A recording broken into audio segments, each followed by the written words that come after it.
It started when my wife Emily's sister, Clara, moved in with us.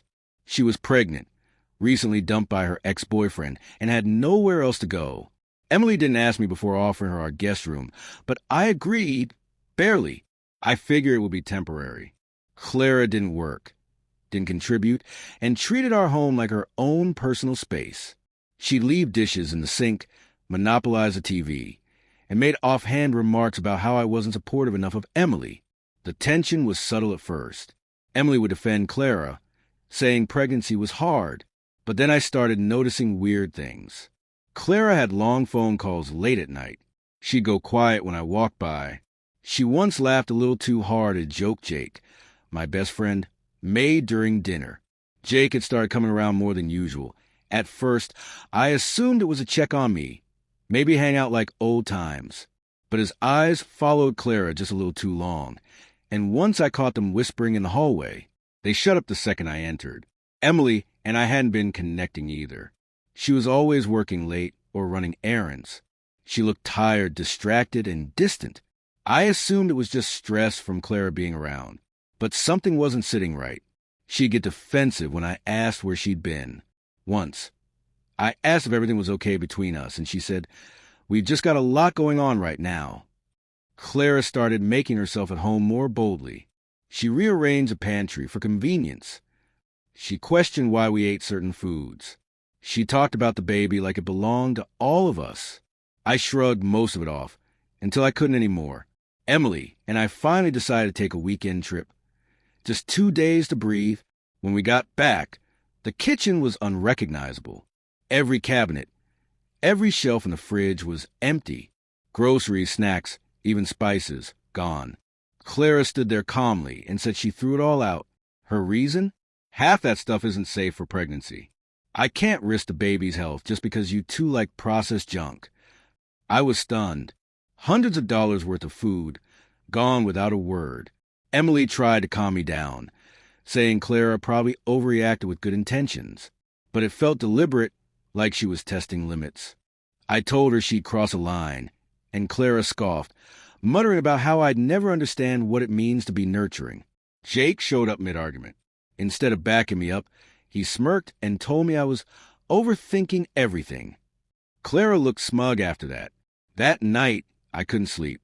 I went downstairs for water and found Clara and Jake in the kitchen. She was laughing, wearing one of my hoodies. They stopped talking the moment they saw me. Jake looked nervous. Clara just smiled and said they were having pregnancy tea. Something about the way she said it made my stomach turn. The next morning, I noticed a motel receipt in Emily's purse while looking for Tylenol. I didn't want to jump to conclusions, so I asked her about it. She barely blinked and said it was a hotel from a work conference. I asked when she told me about this trip. She said she must have forgotten. Her story was too smooth. I didn't buy it. Something was definitely off.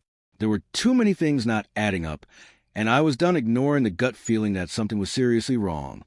I bought a small hidden camera and placed it in the hallway facing Clara's room. I needed answers.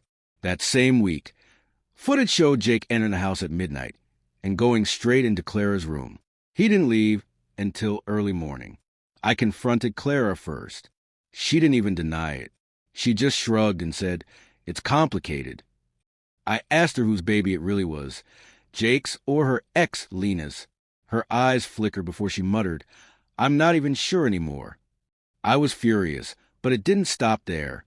When I confronted Jake, he admitted to sleeping with Clara, but dropped another bomb. "I didn't just hook up with Clara," he said. "Emily, too. Once. A while ago." My chest went numb. He said it like it meant nothing. Like it was just a bad decision. He barely remembered. I asked why he'd do that to me, and he just said, "Things got messy." My world flipped. I confronted Emily, and after a long silence, she admitted it was true. She said it happened once during a rough patch, and she regretted it immediately. I didn't believe her. Too many lies already. Then, just when I thought I had the full picture, I started getting weird texts from Mason, Emily's co-worker. One of them, clearly meant for her, read, "Miss you already. Last night was worth the risk." I responded, pretending to be her. He didn't even notice. That confirmed it. Emily was cheating with Mason, too. Meanwhile, Clara, who had just tried to seduce me the night before in some twisted revenge move, was now threatening to ruin everything if I expose her. And Lena? He showed up demanding a paternity test, saying Clara told him I might be the father. I'd never touched her, but that didn't stop the madness. I kicked Clara out the next morning. No warning, no discussion. I packed her things, called her a cab, and told her to never contact us again. Jake was blocked on everything. I didn't care how long we'd been friends. He crossed a line there's no coming back from. Emily stood there quietly, not trying to stop me.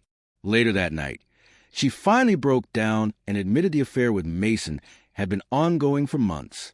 She claimed it started as emotional support, but turned physical. She apologized, cried, begged for forgiveness. I felt nothing, just numb. The paternity test came back. Jake was a father. Lena vanished after that, clearly done with the drama. Clara tried to spin it on social media, painting herself as a victim, but I posted the truth. Every screenshot, every message, every detail. Jake tried calling to apologize, blaming it on stress and confusion. I let it go to voicemail. I filed for separation. There was no trust left, no foundation to rebuild. Emily moved out 2 weeks later. We didn't even fight about it. It was quiet, cold.